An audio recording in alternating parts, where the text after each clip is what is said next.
The Gospel according to Mary Magdalene. The Gospel of Mary. Chapter 4. Pages 1 to 6 of the manuscript containing chapters 1 to 3 are lost. The extant starts on page 7. Will matter be destroyed or not? The Saviour said, all nature, all formations, all creatures exist in and with one another, and they'll be resolved again into their own roots. For the nature of matter is resolved into the roots of its own nature alone. He who has ears, let him hear. Peter said to him, since you have explained everything to us, tell us this also. What is the sin of the world? The Saviour said, there is no sin, but it is you who make sin when you do things that are like the nature of adultery, which is called sin. That is why the good came into your midst, to the essence of every nature, in order to restore it to its roots.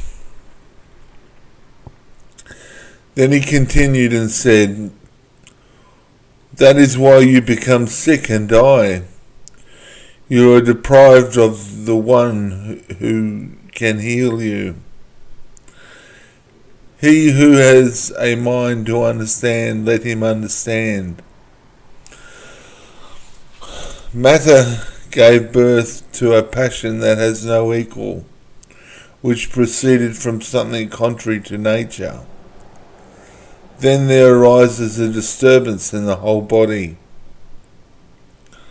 That is why I say to you, be good of courage, and if you are discouraged, be encouraged in the presence of the different forms of nature. He who has ears to hear, let him hear. When the Blessed One had said this, he greeted them all, saying, peace be with you, receive my peace unto yourselves. Beware that no one lead you astray, saying, lo here or lo there, for the Son of Man is with you. Follow after him. Those who seek him will find him. Go then and preach in the gospel of the kingdom. Do not lay down the rules beyond what I have appointed to you. And do not give law like a lawgiver, lest you be constrained by it. When he said this, he departed. Chapter 5. But they were grieved, they wept greatly, saying, how shall we go to the Gentiles and preach the gospel of him, of the kingdom of the Son of Man? If they did not spare him, how will they spare us? Then Mary stood up and greeted them all. She said to her brethren, do not weep and do not grieve or be irresolute, for his grace will be with you entirely, and you will protect and with you and will protect you. But rather let us praise his greatness, for he has prepared us and made us into men. When Mary said this, she turned their hearts to the good, and they began to discuss the words of the Saviour.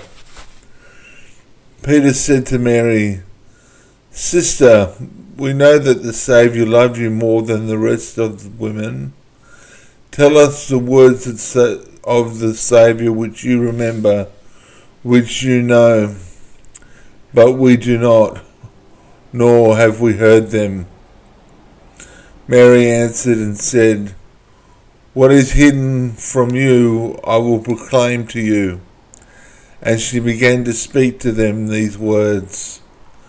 She said, "I saw the Lord in a vision, and I said to him, 'Lord, I saw you today in a vision.' He answered me and said to me, 'Blessed are you that you did not waver in the sight of me, for where the mind is, there is the treasure.' I said to him, 'Lord, how does he who sees that vision sees it through the soul or through the spirit?' The Saviour answered and said, 'He does not see it through the soul, nor does he see it through the spirit, but the mind that is between the two that sees the vision, and that is.'" Pages 11 to 14 are missing from the manuscript. Chapter 8. It. And Desire said, "I did not see you descending, but now I see you ascending. Why do you lie, since you belong to me?" The soul answered me and said, "I saw you. You did not see me nor recognize me. I served you as a garment, and you did not know me." When it said this, the soul went away rejoicing gladly. Again it came to the third power, which was called Ignorance. The power questioned the soul, saying, "Where are you going? In wickedness you are bound. But you are bound. Do not judge." And the soul said, "Why do you judge me, although I have not judged? I was bound, though I was bound, though I have not bound. I was not recognized, but I have recognized that all is being dissolved, both the earthly things and the heavenly."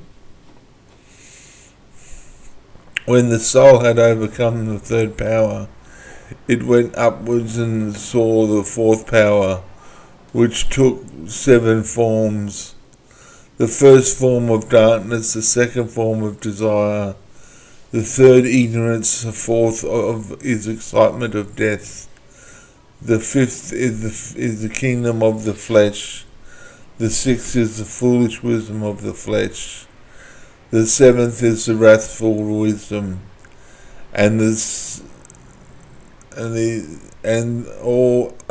these are the 7 powers of wrath. They asked the soul, "Whence did you come, slayer of men, or whence you were asking, conqueror of space?" The soul answered and said, "What binds me has been slain, and what turns me about